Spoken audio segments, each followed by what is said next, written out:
IPL अभी शुरू नहीं हुआ है, लेकिन विवाद शुरू हो चुका है और कल ही एमएनएस के कुछ कार्यकर्ताओं ने आईपीएल की एक बस को फोड़ दिया। हमारे साथ हैं एमएनएस के महाराष्ट्र वाहतुक सेना के अध्यक्ष संजय नाइक।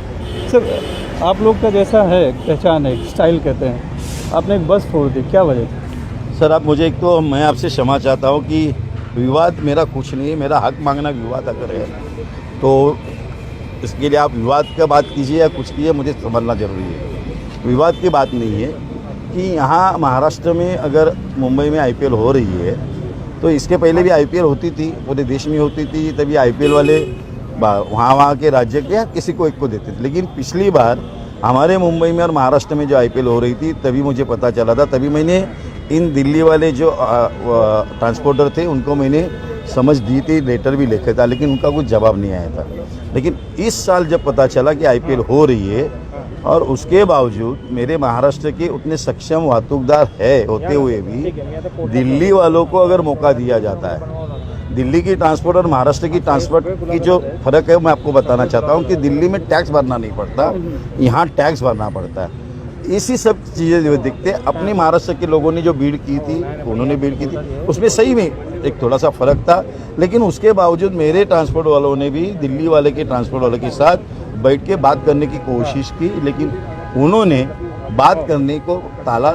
इस बहाने जब मुझे पता चला एक यूनियन के नाते तो मैंने इशारा दिया था, मैंने सरकार दरबार में भी खत लिखे, ट्रांसपोर्ट वाले जो उनको मिला था उनके ऑफिस में जाके किए, ईमेल किया, लेकिन एक भी जवाब उनकी तरफ से नहीं आ रहा था।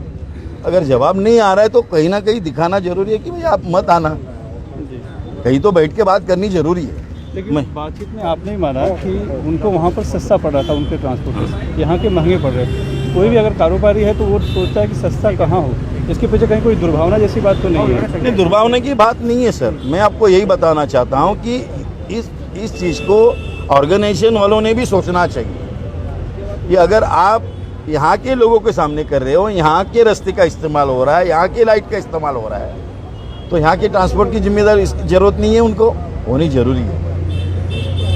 यह मैं आपको बता रहा हूँ कि अगर सब चीज़ महाराष्ट्र की होगी, स्टेडियम महाराष्ट्र में होंगे, आदमी भी महाराष्ट्र के होंगे, तो ट्रांसपोर्ट भी महाराष्ट्र का होना चाहिए।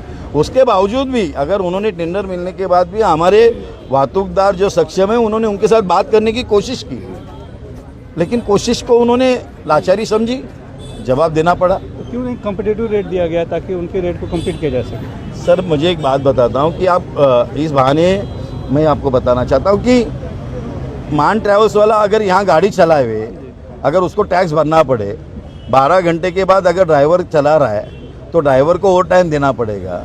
ये सब चीज़ें दिल्ली में नहीं है, आप क्यों नहीं समझ में रहे? लेकिन जब मुंबई में आएंगे तब तो लागू होगा। उनको यहाँ ही रहना, ड्राइवर लोगों को अपने लेबर लॉ के हिसाब से हमारे यहाँ तो ओवर टाइम देना पड़ रहा है। तो ये सब चीज़ें देखते हुए अपने लोगों ने भीड़ की थी, ज़्यादा फर्क नहीं था, 1000 का फर्क था, तो भी उन्होंने बात की उनके साथ, लेकिन उन्होंने बात से ठुकरा दी। तो फिर हमारे यहाँ का हमें अगर व्यवसाय नहीं मिल रहा है तो जवाब देना पड़ा था और जवाब दे दिया मैंने। तो जवाब का कुछ असर हुआ? असर हो रहा है, फ़ोन आ रहे, बात करेंगे, बात करके माने तो ठीक, नहीं तो फिर है रास्ते का रास्ता, हमारा इतिलाज हमारे पास है, यानी हम कानून हाथ में फिर से लेंगे। लेकिन जो कल जो मामला हुआ सर, आप एक इंसान के नाते मैं अगर हाथ जोड़ के भी अगर समझ में नहीं आ रहा है तो आपका कहना है कि मैं उनके पाँव के पास मेरा सर झुका दूं? हाथ जोड़ के बात कर रहा हूं, जवाब नहीं आ रहा है। हक मांगना अगर मेरा आप गुनाह मान रहे हो तो मैं जरूर मांगूंगा हक मेरा। अभी मामला दर्ज हुआ है, आपके लोगों को लाया भी गया यहाँ पे। अभी वो तो होता ही है, कानून तोड़ा तो शासन तो होगा, शासन का मान रखते हैं हम लोग, उसके लिए भी तैयार हैं? तैयार है, पक्का। धन्यवाद। ये महाराष्ट्र वाहतुक सेना एमएनएस के प्रमुख है, साफ तौर पर कह रहे हैं कि अगर अधिकार जो हमारा है, यहाँ के जो लोग हैं उन्हें अगर काम नहीं मिलेगा तो हम अपने स्टाइल में ऐसे ही जवाब देते रहेंगे। फिलहाल कल जो उन्होंने तोड़फोड़ की उसके लिए कोलाबा पुलिस थाने ने एक मामला दर्ज किया है FIR, और उसमें अभी 5 लोगों को यहाँ पर लाया गया है। मुंबई से कैमरामैन अल्ताफ के साथ सुनील सिंह, NDTV इंडिया।